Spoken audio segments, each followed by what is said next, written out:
Hi, welcome to Under the Arch Sports. I am David, and today we're going to talk a little bit about blues hockey. But first, before we do that, please remember to hit the subscribe button on our YouTube channel. Check out our Instagram and Facebook pages. Now, the Blues are going through a stretch without a bunch of key players. If we take a look at the standings right now, the Blues are in second place in the West Division behind the Golden Knights by 1 point. In third place is the Minnesota Wild with 25 points, and the Avalanche from Colorado with 23 points. It's also important to note that a couple of those teams have not played as many games as the Blues due to COVID protocol. So the Blues actually are 3 games up on all 3 of those teams. They have 3 games in hand. So point wise, might be a little skewed as the Wild and Avalanche make up those games. They could close the gap and pass the Blues and push them down to third or fourth. But right now they're in second place. The Blues are currently on a decent road trip right now. The Blues have a bunch of injuries, and they're 2 key players, honestly. You have Tyler Bozak with an upper body injury who's out indefinitely. Vladimir Tarasenko's out with a right shoulder injury. He had shoulder surgery last season. Coach Berube actually has said he might be able to get into a game on this long road trip. I know he's been practicing with the team, getting up to speed. Hopefully that happens. If he ends up coming back, that's like making a major trade for a top end forward. It could give a giant boost to the offense of this team. So, especially a team that's depleted due to injuries. Continuing on now, you have Robert Thomas, who's out with a thumb injury, who will probably be reevaluated by the end of March sometime. Not a real timeline on that, but I'm sure they'll reevaluate it and maybe go have him start working on rehab there. Then you have Jacob De La Rose, who's out with a lower body injury, also to mid to late March.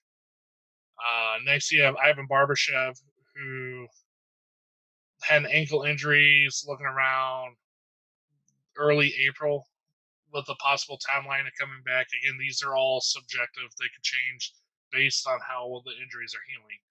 Next, you have Jaden Schwartz, who has a lower body injury, is listed out indefinitely. Then you have Colton Pareko with an upper body injury listed out indefinitely. And then finally, Carl Gunnarsson, who's out until next year because of a knee injury.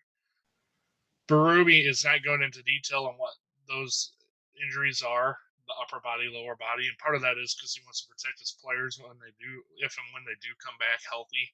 They don't want players to target those areas of the body and try to re-injure them, which makes complete sense. So now looking at the last 5 to 10 games with how many key players are on the injury list, I'm not gonna lie, that's pretty impressive.